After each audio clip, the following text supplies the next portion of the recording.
Era muito melhor depois de ver essas histórias curtas. Todas as histórias contêm legenda para poder te ajudar com a compreensão.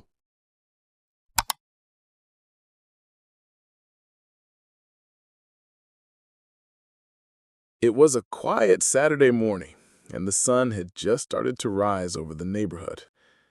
I decided to go to the bakery to get some fresh bread for breakfast. The streets were still calm, with only a few people walking their dogs or riding bicycles. As I walked, I could already imagine the smell of warm bread and fresh coffee. The air was cool, but the soft sunlight made it feel pleasant.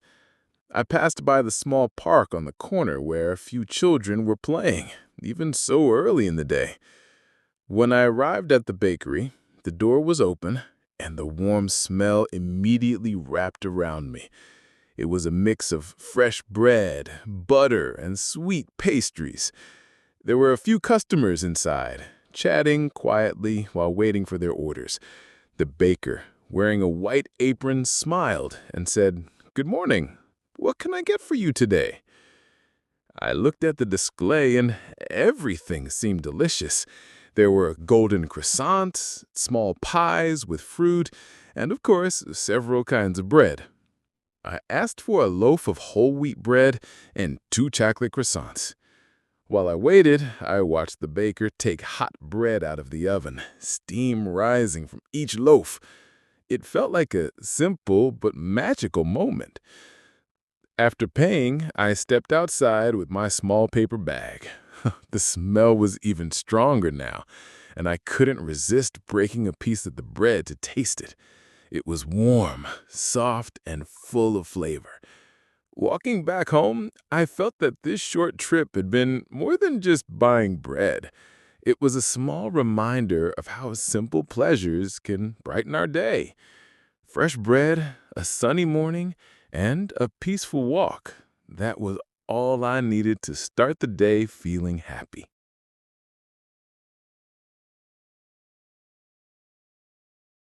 It was a quiet Sunday afternoon when I decided to visit the city museum. The weather was warm, with a soft breeze moving through the streets. As I worked toward the museum, I could already see its tall, elegant building from a distance. Its glass entrance reflected the sunlight, making it look even more impressive. When I stepped inside, the cool air greeted me, and the noise of the street disappeared. The museum was calm and peaceful, with soft footsteps echoing across the marble floor. I took a map from the reception and decided to start with the art gallery. The gallery was full of colorful paintings, some centuries old. I stopped in front of a large painting of a stormy sea. The waves were dark and wild, and the details were so real that I almost felt the wind and the salt on my face. A little further, I saw a group of school children listening to a guide, their eyes wide with curiosity. Next, I went to the history section, where ancient artifacts were displayed. I saw old coins, delicate pottery, and even a piece of armor from hundreds of years ago. Each object seemed to tell a different story, and I imagined the people who had once used them. Finally, I visited the modern science exhibition. There were interactive screens, models of space rockets, and even a life-size dinosaur skeleton. Standing in front of it, I felt small, but also amazed at how much we can learn about the past. After almost 2 hours, I left the museum feeling inspired and relaxed. The visit had been more than just a walk through a building. It was a journey through art, history, and science, and I knew I would come back again.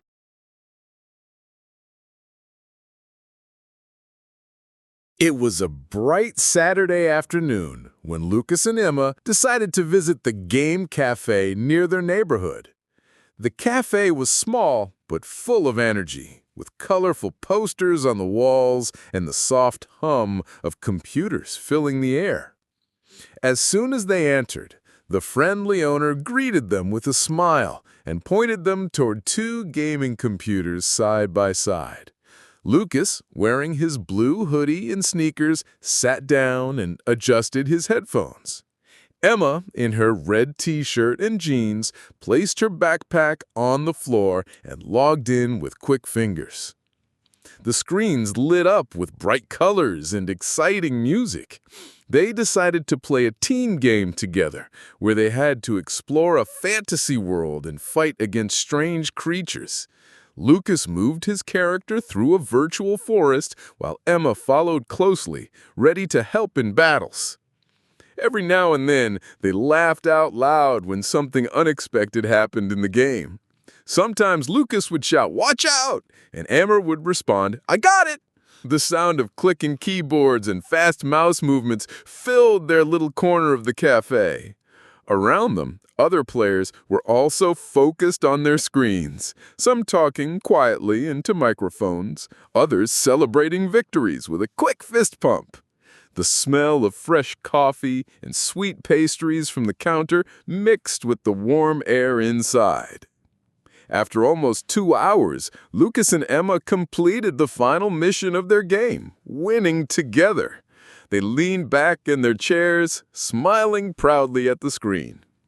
As they left the cafe, the sun was starting to set, and they both agreed they would come back next weekend.